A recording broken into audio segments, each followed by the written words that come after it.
Hey guys, you like my couch? Got it on Amazon. It's a little echoey in here. We need to add a rug, I think. But this is my studio. It's got multi-purposes, and I'm very happy. So this couch is low-key comfy as fuck. It's a futon.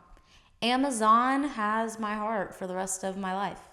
So something that I've caught myself being guilty of is self-sabotaging and quitting on myself. There's no reason to quit on yourself. There's no reason to think you aren't good enough or that you're deserving of something that's happening in your life. Instead, you need to have confidence and you need to be proud of yourself so that you can accept these things and allow these things to happen. Everything in life happens for a reason, so you need to embrace it, whether it's positive or negative. And sometimes a negative has to happen to create room for a positive. Stop quitting on yourself and stop feeling doubtful in yourself and your worth. Easier said than done, but we're going to go into it. Ready? He thought I was going to start, huh?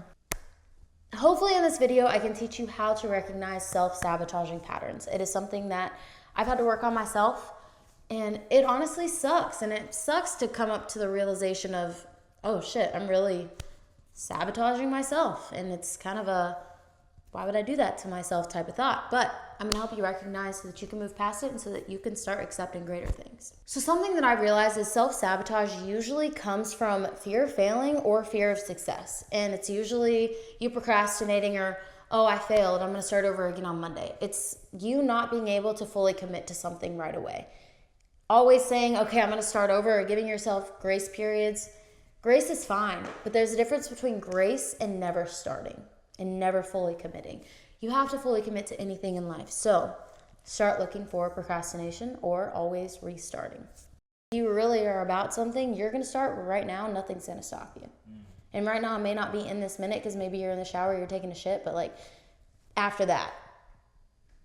Usually logic is a disguised excuse.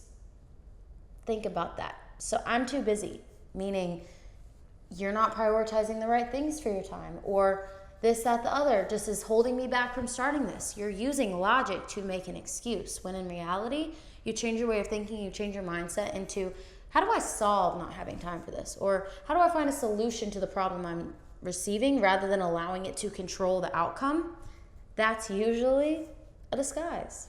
The biggest thing you have as a human is your word. Your word means everything. That's where all the weight is. That's how people build trust with you. That's how you build relationships. The same comes when you're speaking to yourself. If you can't stay true to your word to yourself, if you can't be an honest human to yourself, your confidence is gonna plummet. So making sure that you're keeping the promises to yourself, you're being honest with yourself, and you're calling yourself out on your bullshit is where you're gonna be able to build that confidence rather than eliminating the confidence that you have in yourself. It's you versus you.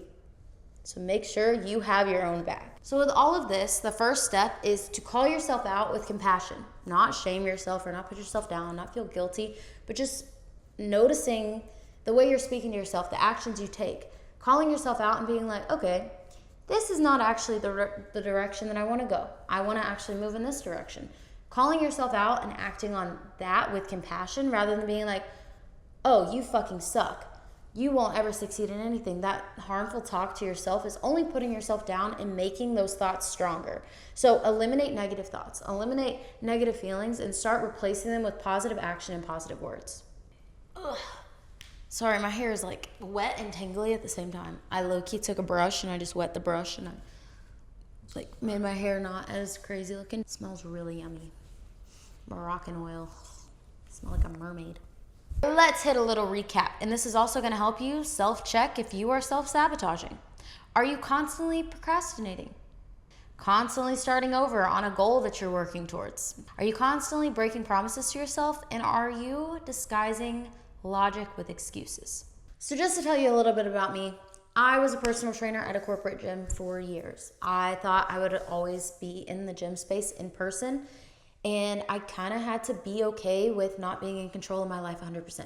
The universe gives you opportunities and the world brings a bunch of different things that you don't even see in your future. But the thing is that you have to be confident in yourself, love yourself so that you can be confident in being uncomfortable in situations to allow the opportunities that come shape you.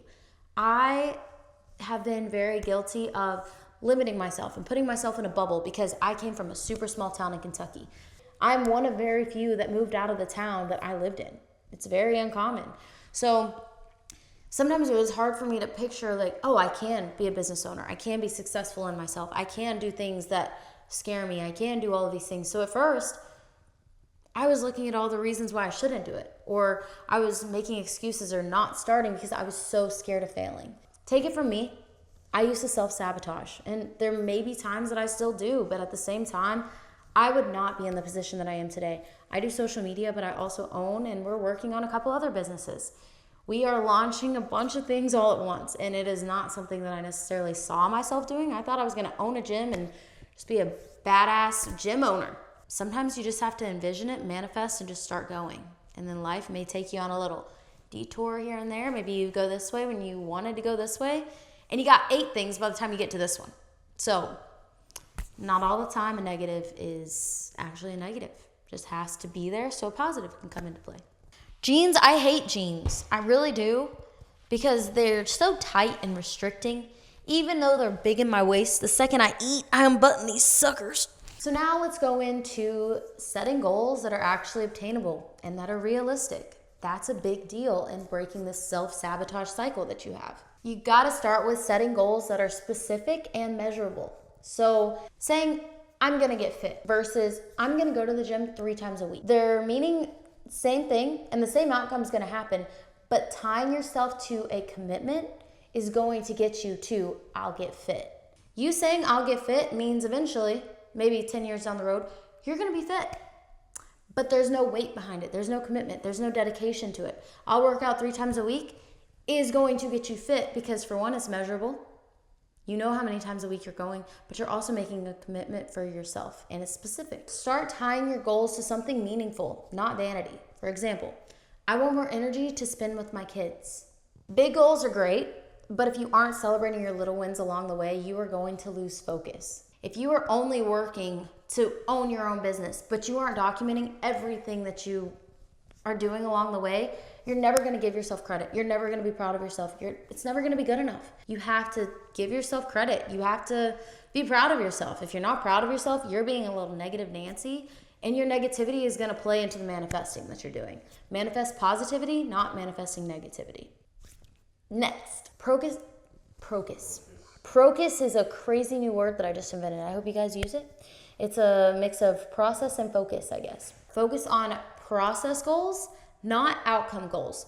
Meaning, doing things based on a process is going to keep you locked in, keeps you moving, keeps you active, versus waiting for something to happen. And last one, start reassessing. So what worked this month? What didn't work? What do I need to change? Constantly examining, reassessing is going to make sure that what you're doing is actually working and you aren't just holding on to a pole hoping that the ship doesn't sink when there's a life rafter here. Constantly reassess, evaluate, and make sure that you are going up, not staying here, or going down. So first, make goals specific and measurable. Number 2, tie goals to meaning. Number 3, break big goals into milestones. Number 4, focus on process goals. Number 5, reassess goals monthly. I do all of these pretty much every day. I'm a very routine type A person. So I have daily goals, I have monthly goals, I have yearly goals, and even 3 5-year goals. In this, it's all leading to one thing. So I do set meaningful goals. I do write down everything. I have a to-do list every single day. And that to-do list is ultimately getting me to my 5-year plan, my 10-year plan, my plan when I'm old as fuck, right? Every single day, you need to wake up with intention, with purpose, and know what you're working towards. Even you just getting up, going to the gym is going to help you in 3 months. 3 months, you can be a completely different person if you just show up for yourself. You're consistent. 3 months from now, you could be a completely different career, something you're proud of, and the money that you want to be making. Show up with consistency and intention in everything that you do, whether it's personal, whether it's fitness related, whether it's professional, whether it's for your family. Intention and consistency goes a long way. Something that helps me more than anything else is the gym, focusing on my internal, my gut health, my feelings, my emotions, making sure that I have a healthy coping mechanism for any stress that I have, which is the gym. The gym has saved my life in more ways than one, and it gives me something to channel, something to push. I can get my frustration out. I can go when I'm happy, sad, mad, glad, whatever. I can't tell you how many times I've been banging out hammer curls or lateral raises and tears are coming down my face because I'm just like, oh my God, this is so bad, or whatever's happening in my life, and I'm just like, okay, gym's gonna help. And I get that dopamine release that kind of cancels out the negative. I don't know, maybe I'm a sick fuck, but it just helps. Showing up for yourself, doing something you don't necessarily have to do, putting the work in on yourself to become better does affect your everyday life. You will become a better husband, a better wife, a better mom, a better dad, a better employee, a better CEO, whatever you are, you will become better at it because you are committed to becoming a better version of you in an area you don't have to. So with that being said, having accountability, coaching, support, is going to help you stay accountable and disciplined even when you have zero motivation or even when you have no idea where to start or how to quit self-sabotaging. So something that I struggle with all the time is body dysmorphia. Body dysmorphia, I dream about it, I think about it all the time. I look in the mirror after I eat something that I shouldn't have and I'm like, holy shit, you're bloated. Honestly, I'm gonna be bloated if I just ate a whole large pizza by myself, right? But something that really helps keep your emotions in check is logging your workouts, logging your nutrition, logging your progress with check-in pictures. That can do an insane amount for your body, for your mind, because most of the time, the body dysmorphia that I struggle with and that most of you probably struggle with too is not actually there. It's a feeling, it's a mindset, and it's a mentality that you have that should not be there. So tracking and documenting everything keeps your emotions in check. Keeping your emotions in check is what you need. Acting on emotion rather than logic is going to get you in trouble 98.9% of the time, and I would even probably say 100% of the time. So let's say you're struggling to build discipline. That's where coaching could come in to help you stay on track and accountable while the discipline is still on its way. Discipline will come, but that only comes with consistency and patience. You can't just wake up one day and be like, okay, I'm so disciplined and I have this habit built. It takes a couple days to build discipline and habits. Having coaches to keep you on track and keep you accountable, sometimes what you need to actually keep the promise to yourself that you've made, that you've already broken 80 times. Having a support system is probably one of the most important things. If you don't have that in your life, maybe having a supportive community, that's going to help you stay on track, but also positive energy is contagious. So making sure that you're surrounding yourself or finding positive, encouraging supporters is going to help you stay on track no matter what your goal is, whether it's the fitness, even if it's just a personal goal of you becoming a person you're proud of, or you want to be a better wife, a better husband, a better mother. Whatever it is, having a support system to help you do that will always keep you on track as well. Get vocal as fuck with the things you're working on. If you are telling people, hey, I need an accountability partner, I want to work towards this, and I want to be here by this timeline. You vocalizing your goals and speaking on them, for one, somebody's able to call you on your bullshit. Tell it to somebody that's going to be blunt and honest and call you out on your bullshit, because this is accountability. Accountability is not a weakness. Accountability is how you form self-leadership. So if you were looking for a place to do all of this stuff and you're like, what the fuck is she talking about? Like, how do I find all these things in one spot? This might be a good opportunity to join my coaching program. Joining my coaching program will give you one-on-one support from me and also one of my assistant coaches, daily communication, weekly check-ins, and also access to a community with like-minded people. We don't just work on the physical appearance. We work on your mental health, your gut health, helping you stay honest and true to yourself so that you can succeed in all areas of life. We want to help you build a lifestyle, not a temporary body so you look good next summer. So it does tie into my coaching. Sorry, I kind of threw it at you without you being prepared, but I know that I can help you and I want to help. That's why I'm a coach. I struggle with all these things myself. I have been there. And teaching other people and helping them find a love of fitness and also a healthy coping mechanism can help you more than you even realize. So if I can help more people do that, I'd love to. So the link for my coaching is in my bio, but it's also CaleighMackenzie.com. So hop on in there, say what's up, and let's get to grinding. But we're going to get back to it. There are two different things that are going to benefit you, and that's fixing your mindset and actually working for long-term success, not something that's going to give out after 20 minutes. I want you to start focusing on sustainable habits rather than quick results. Quick results, they go away. Sustainable habits will last a lifetime that you can implement with your family, your kids, Quick results is like getting on a diet pill and then being confused when all your weight comes back plus some. The body will come when your lifestyle matches it daily. Get out of the mindset that fitness is an 8-week challenge, because it is your life.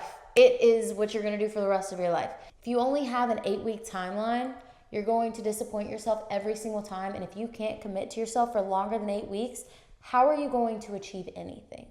When every goal is achieved, you are also changing a little bit. So start acknowledging not just the goals you're accomplishing, but who you're becoming in the process. The most successful people, the people that succeed, are the ones that never quit. It's not like they didn't fail. There were always things that detoured them, or they had a bump in the road, but they kept going. Even if it was slow, they still succeeded.